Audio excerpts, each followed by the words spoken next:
तकरीबन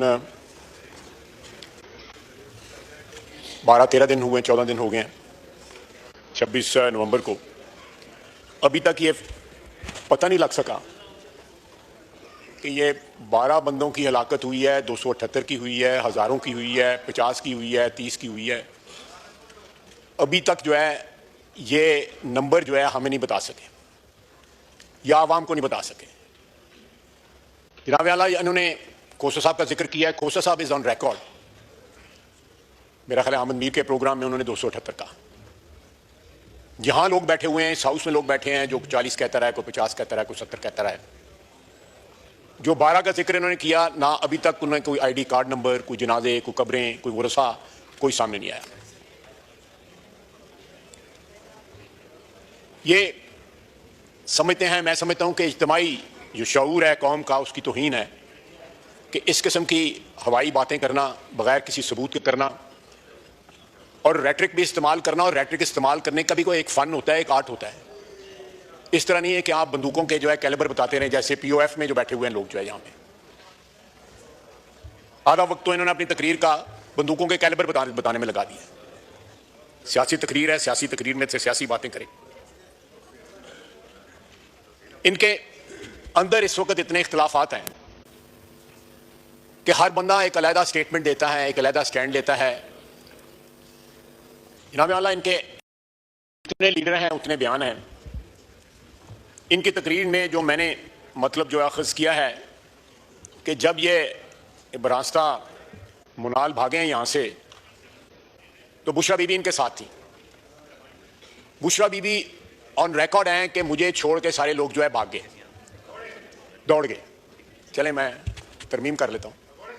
भगौड़े ये सारे लोग भाग गए। और दूसरा ये भी ऑन रिकॉर्ड है कि जब अली अमीन गंडापुर साहब की गाड़ी पे हमला हुआ, इनके वर्करों ने उनको डंडे मारे, उनके गाड़ी को तोड़ने की कोशिश की जब वो भाग रहे थे, तो उनके गार्ड्स ने जो है फायरिंग की अपने वर्करों के ऊपर। यह भी चीज ऑन रिकॉर्ड है। सर, ये कम से कम इस हाउस के सामने कोई यूनिफाइड किस्म का बयान जो है, जिसमें कोई तसलसल हो, जिसमें कोई कोहेरेंस हो, जिसमें कॉन्ट्रडिक्शंस ना हो, वो तो कम से कम पेश करें। अपना रिकॉर्ड जो है वो तो स्ट्रेट कर लें। एक बात पे मुझे बड़ा अफसोस हुआ कि इन्होंने अब एक नया कार्ड जो है प्ले करना शुरू किया है, और उस सुबाइयत का कार्ड है। एक शख्स हमारे यहां पे 11-12 साल हुक्मरान रहा, उसका नाम अयूब खान था। बांग्लादेश बनाती है, बल्कि उसने बाकायदा कैंपेन चलाई बांग्लादेश बनाने की कि मशरकी पाकिस्तान अलहदा हो जाए। आज उसके रिश्तेदार जो हैं यहां पे सुबाइयत का कार्ड खेल रहे हैं। इस मुल्क के ऊपर जनाब डिप्टी स्पीकर, जितना हक किसी पंजाबी, सिंधी, बलोची का है, उतना ही पश्तून का है। हम 4 भाई हैं इस खानवादे में जिसका नाम पाकिस्तान है। अब अगर इनके कहने पे किसी और सूबे से एक बंदा भी ना आए, जनरल सेक्रेटरी साहब इनके अकेले अपनी गाड़ी में लाहौर फिरते रहे, और जहां पे 4 बंदे इकट्ठे हुए थे वहां पे वो ना पहुंचे, तो इसमें लोगों का क्या कसूर है? इसमें Pashtun versus rest of Pakistan जो है वो क्या एक्सप्लॉइट करने की क्या जरूरत है? और वहां से भी अगर सरकारी मुलाजिम लाए जाते हैं, वहां से पुलिस जो है सफेद लिबास में लाई जाती है, और ये सारा उस वक्त उनको ख्याल नहीं आता कि वो भी पश्तून हैं। पारा चिनार में जो कत्लेआम हो रहा है, वहां पे एक दूसरे से लड़ रहे हैं, तो चीफ मिनिस्टर का वो भी तो जिम्मेदारी बनती है कि अपने सूबे में अमन कायम करे, अपने सूबे में जो है जो हकूक हैं अपने सूबे के रहने वालों के, उनके हकूक जो है बजा लाए। उनको छोड़ के उन्होंने इस्लामाबाद पे चढ़ाई की, और उसका नतीजा क्या निकला? तीसरी दफा जो है वो चढ़ाई इनकी नाकाम हुई। और ये लीडरशिप जानती है इनकी, मैं नाम नहीं लेना चाहता, कि बानी पीटीआई ने संजानी का एग्री किया जब रात को 10 बजे जेल खोली गई, लेकिन उनकी बेगम साहबा ने रिफ्यूज कर दिया। उसने कहा, मैं उनको इल्जाम नहीं देता, क्राउड देके वैसे ही बंदे का जो मीटर फिर जाता है कि इतना क्राउड था, उन्होंने कहा जी चलें जी डी चौक चलते हैं। और ये जो है उसके बाद जब ये वहां से पसपा हुए हैं, भागे हैं, दुम दबा के भागे हैं, सारी की सारी लीडरशिप अपने वर्करों को छोड़ के भागी है। और वर्कर वीडियो मौजूद है, आप इस हाउस में उस दिन की वीडियो चलाएं, आपको पता लग जाएगा कि गोली किसने चलाई, फायरिंग किसने की, कौन वहां से भागा, कौन बड़के लगा रहा था।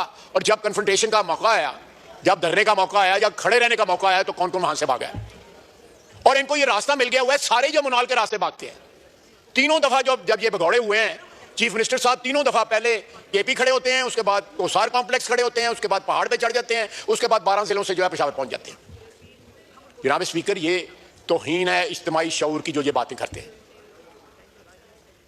मैं लंबी बात नहीं करना चाहता क्योंकि मेरे पास तो बंदूक का या कोई लाइसेंस भी नहीं है, मैं जानते नहीं हूँ क्या रेंज होती है और कौन सी स्नाइपर राइफल होती है और कौन सी फलानी होती है, रेमिंगटन वगैरह क्या क्या इन्होंने बात। लेकिन अब सिविल नाफरमानी की इन्होंने कॉल दी है।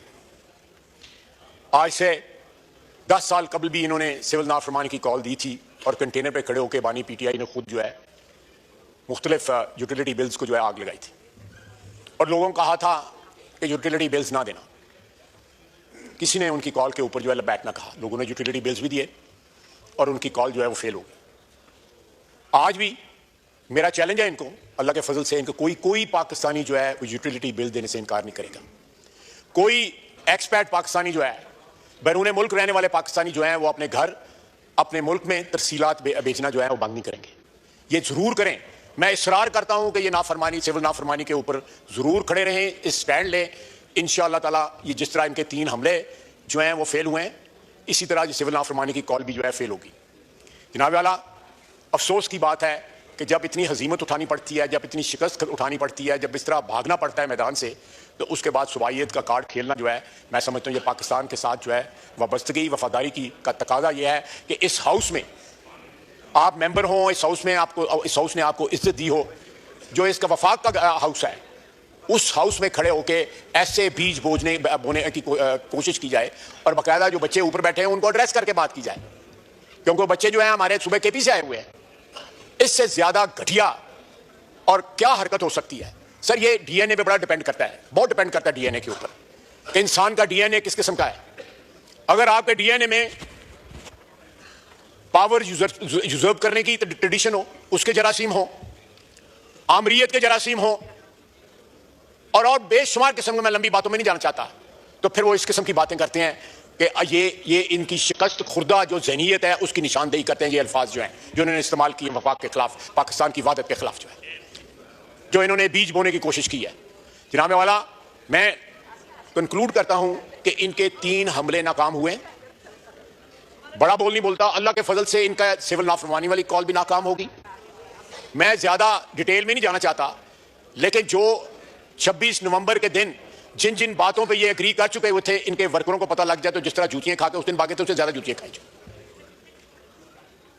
और ये ढाल बनाना ख्वातीन को, और फिर खातून जो है वो अपने खामन से भी ज्यादा एम्बिशियस हों, तो फिर अल्लाह ही हाफिज है इनकी पार्टी का।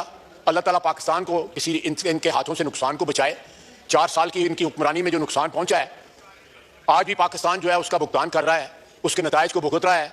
उस डिसमेंटल्ड सिचुएशन को, एक जो है खंडराज जो छोड़ के गए थे, आज उस पर अल्लाह के फजल से फिर हमारी तमीर होनी शुरू हो गई है।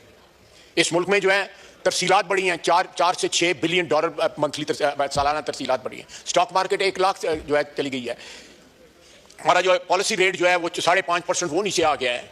हमारे जो फॉरेन एक्सचेंज रिजर्व्स हैं वो रिप्लेनिश होने शुरू हो गए हैं। इन्फ्लेशन जो है हमारी सिंगल डिजिट के ऊपर, लो सिंगल डिजिट पे आ गई है। ये बावजूद इस बात के कि इन्होंने डिसरप्शन करने की पूरी कोशिश की है कि कहीं इकोनॉमिक रिकवरी ना हो जाए। एक दिवालिया सूबे की लीडरशिप लेके बार बार हमला कर रहे हैं, जिसके पास तनख्वाहें देने के साथ पैसे नहीं है, अस्पताल चलाने के पैसे नहीं है, स्कूल चलाने के पैसे नहीं है। पहले अपने सूबे की खिदमत करें, तो जो है लिसानियत की या सुबाहियत की बात करें, पहले कुछ डिलीवर तो करें। आपने 4 साल में क्या डिलीवर किया? आप पिछले 10-12 साल से हुक्मरान है केपी के अंदर। केपी को बाकी सूबों के साथ कंपेयर कर लेना कि आपने वो सूबा जो है अच्छा खासा खाता पीता खुशहाल जो है सूबा जो है उसमें दहशतगर्दों को ला के बसा दिया। सारे सूबे में दहशतगर्दी है, वहां पे इतना खून खराबा हो रहा है। उस खून खराबे को छोड़ के आप खून खराबा करने जो है डी चौक में आ जाते हैं। जनाब वाला, ये इस मुल्क के साथ वाबस्तगी या मोहब्बत या कमिटमेंट की निशानी नहीं है। इन लोगों का क्या एक ऐसा एजेंडा है जो खुदा न खास्ता इस मुल्क की दुश्मनी का एजेंडा है, जो हम नहीं अचीव होने देंगे, कथित तौर पे अचीव नहीं होने देंगे। ये जितनी बार चाहते हैं हमलावर हों, हर दफा ये भागेंगे, हर दफा। इनके जो वर्कर्स हैं उनको पता लग गया कि इनकी क्या औकात है। ये जितने लीडर हैं उतने इनके ओपिनियन है। इतने इख्तलाफात जो हैं आपको किसी पॉलिटिकल पार्टी में नजर नहीं आएंगी। एक पॉलिटिकल पार्टी में एक होती है, एक डिसिप्लिन होता है, जब वो बातें करते हैं उसमें कोई कोहेरेंस होती है बातों में आपस में। आधी लीडरशिप से ज्यादा जो है वो तो रिजाइन कर गई थी उस दिन 26 नवंबर को। किस बात पर रिजाइन कर गई थी? अपने इंटरनल इख्तिलाफात की वजह से रिजाइन कर गई थी। अंदर की बातें मैं ज्यादा लंबी नहीं बताना चाहता, बात चीजें अमानतन है हमारे पास कि इन्होंने हमसे राब्ते किए या आज राब्ते कर रहे हैं या कल राब्ते कर रहे हैं, और अब राब्तों में क्या कह रहे हैं ये, और बानी पीटीआई क्या पैगाम भिजवा रहा है बाहर। खुदा का वास्ता है, सुबाइयत या लिसानियत या इस मुल्क में कोई ऐसे बीज न बोएं जिसकी फसल जो है कल जो है सारे पाकिस्तान को काटनी पड़े। वमा अलैना इल्लल बलाग। शुक्रिया।